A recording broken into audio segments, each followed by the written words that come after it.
Hello students. आज की class में भी मैं आपको वेक्टर का बेसिक ही समझा रहा हूँ आज भी। ठीक है। देखो, क्या होता है कि एक पढ़ना है हमें पोजीशन वेक्टर। पोजीशन वेक्टर होता है पॉइंट के रिस्पेक्ट में, पॉइंट का कोई भी पॉइंट आपको दे रखा है, चाहे वो 3D का कोई पॉइंट है, 3 डायमेंशनल ज्योमेट्री का कोई पॉइंट है, चाहे 2D का कोई पॉइंट है। कोई भी पॉइंट दे रखा है तो उसको अगर मुझे वेक्टर में बदलना है तो उसकी डायरेक्शन में ओरिजिन से लेता हूँ। मतलब कि उसको मैं लिखूंगा ओ पी वैक्टर। जैसे ए कोई पॉइंट होगा ओ ए वैक्टर, तो position vector of P with respect to O origin, that is O P vector. तो इसको हम पोजीशन वेक्टर बोलते हैं, ओरिजिन से उसकी डायरेक्शन लेते हैं। ठीक है। जब एक पॉइंट हमें पता है पी टर्मिनल पॉइंट है तो इनिशियल पॉइंट हमेशा क्या लेंगे, ओरिजिन को, ओ को लेंगे। ठीक है। दूसरी चीज़, अगर हमें 3D के अंदर एक्स वाई जेड एक्सिस पे मैं 3 पॉइंट प्लॉट कर रहा हूँ जिनकी दूरी ओरिजिन से 1 यूनिट पे है, जैसे ए पॉइंट हो गया 1 0 0, बी पॉइंट हो गया 0 1 0 और सी पॉइंट हो गया 0 0 1। तो ये जो अगर मैं इन ओ ए को वेक्टर में बदलूँ एक्स एक्सिस की डायरेक्शन में, या ओ बी को वेक्टर में बदलूंगा, ओ सी को वेक्टर में बदलूंगा, तो इनको हम लिखेंगे आई cap j cap k cap. मतलब आई कैप जो होगा वो एक्स एक्सिस की डायरेक्शन में यूनिट वेक्टर होगा, क्योंकि इसका मैग्नीट्यूड 1 लिया है मैंने। ये जो पॉइंट है इतनी दूरी पर लिया है मैंने ओरिजिन से, जिसकी जो यूनिट है मैग्नीट्यूड है वो 1 है। इसी तरह ओ बी का भी यूनिट मैग्नीट्यूड आपका 1 है, और ओ सी का मैग्नीट्यूड भी 1 है। तो ये जो आई के ऊपर, इसलिए मैंने इन आई जे के जो सिंबल हैं इनके ऊपर मैंने कैप डाला है। तो i cap j cap k cap are the unit vectors along x axis y axis and z axis respectively. और ये यूनिट वेक्टर हैं तो इसलिए इन तीनों का मैग्नीट्यूड क्या होगा, सबका तीनों का 1 होगा। और डायरेक्शन कौन सी होगी, आई कैप की डायरेक्शन एक्स एक्सिस के अलोंग होगी, वाई कैप की जे कैप की वाई एक्सिस के, और के कैप की जो आपकी डायरेक्शन होगी वो जेड एक्सिस के अलोंग होगी। इसका मतलब ये हो गया कि मान लो एक्स एक्सिस के ऊपर कोई और पॉइंट ले लिया आपने पी, और वो उसकी यूनिट मैग्नीट्यूड जो है 2 यूनिट है, तो आप ओ पी वैक्टर को आप लिखेंगे 2 आई कैप। ठीक है। क्यों, डायरेक्शन तो एक्स एक्सिस वाले लेंगे आई कैप। ठीक है। और उसका मैग्नीट्यूड होगा ए का डबल, मतलब ओ पी वैक्टर ओ ए का डबल हो गया, तो that is O P vector equal to 2 i cap. Clear है यहाँ तक। अब आता है जी इजी आई जे कैप से रिलेटेड, अगर मैं कोई पॉइंट्स मुझे दे दे और उसको मुझे वेक्टर में बदलना हो, पी पॉइंट्स के कोऑर्डिनेट दे दे, एक्स कोऑर्डिनेट वाई कोऑर्डिनेट, तो आप सबको पता है पी पॉइंट्स कि अगर मैं ओ से ए की दूरी लूंगा तो ये एक्स वाई पॉइंट जो प्लॉट करा है मैंने वो ओरिजिन से ए की दूरी एक्स होगी, ओरिजिन से बी की दूरी वाई होगी। और ओ ए वैक्टर अभी मैंने तुम्हें बताया, ओ ए वैक्टर निकालना हो एक्स एक्सिस वाई एक्सिस की डायरेक्शन में, तो ओ ए वैक्टर हो जाएगा मैग्नीट्यूड एक्स है और डायरेक्शन एक्स एक्सिस वाली है तो आई कैप लिखेंगे। ओ बी वैक्टर हो जाएगा Y j cap, y j cap. ठीक है। और ओ बी वैक्टर जो होगा वो ए पी वैक्टर के बराबर होगा, ए पी वैक्टर के बराबर होगा। क्लियर है यहाँ तक। अब अगर मैं इसमें कहूँ कि what is O P vector, तो आप सबको पता है ट्रायंगुलर लॉ लग जाएगा इसमें, O A vector plus A P vector, O A plus A P बराबर ओ पी वैक्टर। तो इसका मतलब ओ पी वैक्टर जो होगा वो ओ ए वैक्टर जो कि एक्स आई कैप के बराबर है, और ए पी वैक्टर जो कि वाई जे कैप के बराबर है। ठीक है। इन दोनों का सम हो गया तो ओ पी वैक्टर आ जाएगा x I plus Y J, x i cap plus Y j cap. और दूसरी बात, इसका जो मैग्नीट्यूड है आप सबको पता है राइट एंगल ट्रायंगल होगी ये, तो आप सबको पता है x square plus y square का रूट क्या हो जाएगा, ओपी हो जाएगा। तो ओपी वेक्टर का जो मैग्नीट्यूड आ जाएगा वो आएगा x square plus y square. और वेक्टर के हिसाब से देखें तो आई का जो कॉफिशिएंट और जे का जो कॉफिशिएंट है उन दोनों के स्क्वायर का रूट जो होगा वो उसकी लेंथ हो जाएगी, मैग्नीट्यूड हो जाएगा। इसी तरह 3D का कोई पॉइंट ले रहा हूँ मैं एक्स वाई जेड, और इसको मुझे वेक्टर में बदलना है, ओपी वेक्टर निकालना है, तो दैट इज एक्स के साथ आई कैप, वाई जो कोऑर्डिनेट उसके जे कैप, और जेड कोऑर्डिनेट के साथ के कैप। और इसका मैग्नीट्यूड हो जाएगा x square plus y square plus z square. और इस वेक्टर के ये जो एक्स वाई जेड है these are called scalar component along x y z axis. X y z की वैल्यू है तीनों। और एक्स आई कैप अगर वेक्टर कंपोनेंट फाइंड करना है तो इनके साथ आ जाएगा जी i cap, x i cap, y j cap plus z k cap. These are called vector component. Clear है यहाँ तक। स्केलर कंपोनेंट होते हैं किसी भी वेक्टर के x y z constant value, scalar value. और आई जे के साथ अलग अलग लिखूंगा तो ये आपके वेक्टर कंपोनेंट, इसको बोलते हैं कंपोनेंट फॉर्म। ये जो वेक्टर लिखा है ना मैंने ओपी वेक्टर, ये कंपोनेंट फॉर्म होती है इसकी। ठीक है। तो ये तीनों कंपोनेंट है x i cap, y j cap, z k cap are the vector component along x axis y axis z axis. Clear है यहाँ तक। अब मैंने आपको इससे पहले इसमें तुम्हें एक बात बताई थी कि वेक्टर के अंदर एडिशन ऐसे करते हैं, ओ ए वैक्टर में अगर मैं ए पी वैक्टर जोड़ रहा हूँ तो ओ पी वैक्टर आ रहा है।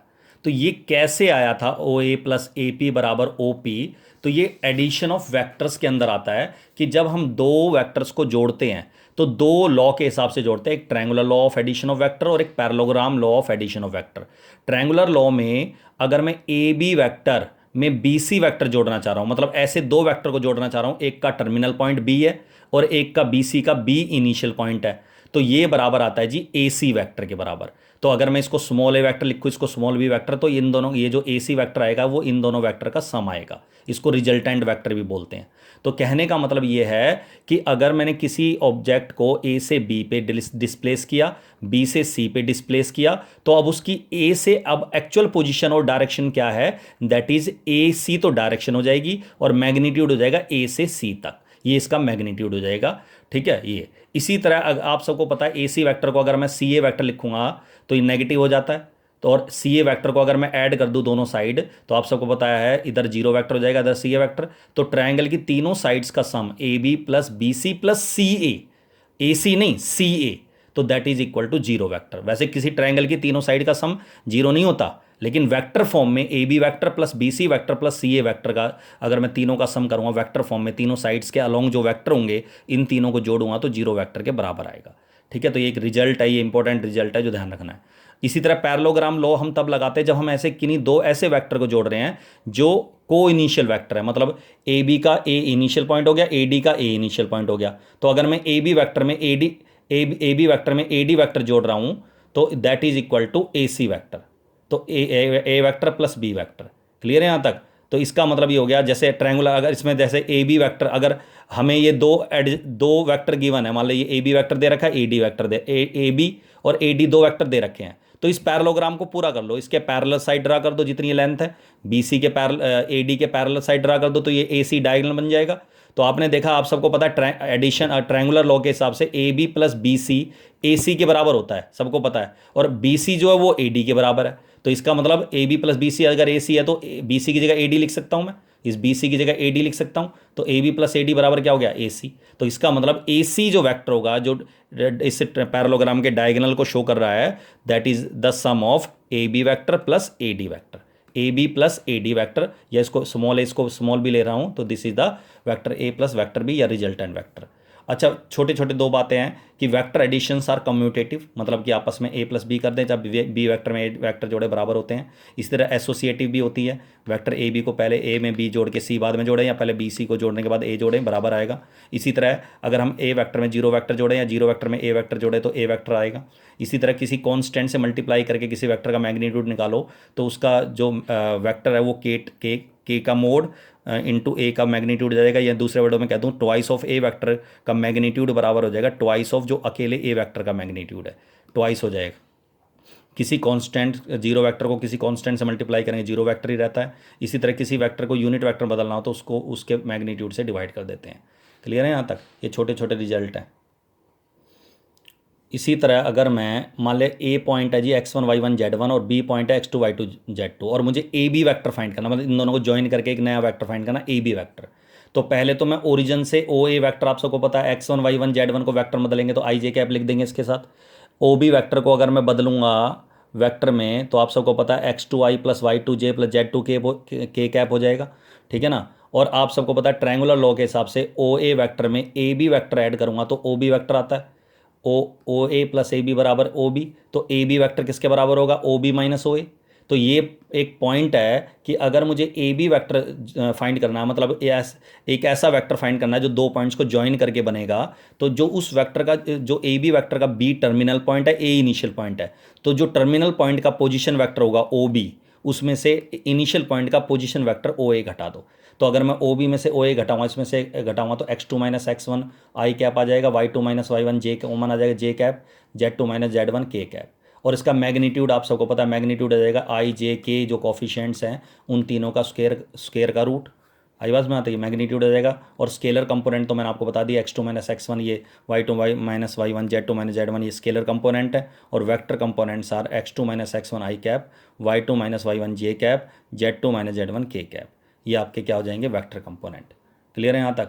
उसके बाद आता है छोटा सा ये बेसिक है सेक्शन फॉर्मूला। जैसे हमने पी पॉइंट है ए बी को अगर m रेशो n में डिवाइड कर रहा है तो इसको सेक्शन फॉर्मूले को हम वेक्टर फॉर्म में कैसे अप्लाई करेंगे। तो पहले तो ये जितने भी पॉइंट्स हैं हमें इनको पोजीशन वेक्टर में लिखना पड़ेगा। जैसे इसको ए पॉइंट का पोजीशन वेक्टर हो गया ओ ए वेक्टर, ओरिजिन से लेते हैं, ओरिजिन मैंने यहाँ शो नहीं किया कहीं भी। बी पॉइंट का ओ बी वेक्टर हो गया, पी पॉइंट का ओ पी वेक्टर। तो ओ पी वेक्टर फाइंड करना है तो that is m times of O B vector plus n times of O A vector और अपॉन में एम प्लस एन, अगर इंटरनल डिवीजन है, और अगर एक्सटर्नल डिवीजन है तो माइनस आ जाएगा ऊपर नीचे। क्लियर है यहाँ तक। इसी तरह मिड पॉइंट निकालना है ए बी का, मिड पॉइंट फाइंड करना है बीच का पॉइंट एम पॉइंट, तो इसका पोजीशन ओ एम वैक्टर आ जाएगा, O A vector plus O B vector by 2। तो सेक्शन फॉर्मूला हम वैक्टर फॉर्म में भी अप्लाई करेंगे। क्लियर है यहाँ तक। तो ये इसका बेसिक था। अगली क्लास में मैं इससे रिलेटेड, इस जो आपको मैंने आज इंट्रोडक्शन दिया है इस चैप्टर का, इससे रिलेटेड मैं अगली क्लास में क्वेश्चंस डिस्कस करूँगा। ठीक है, दैट्स ऑल।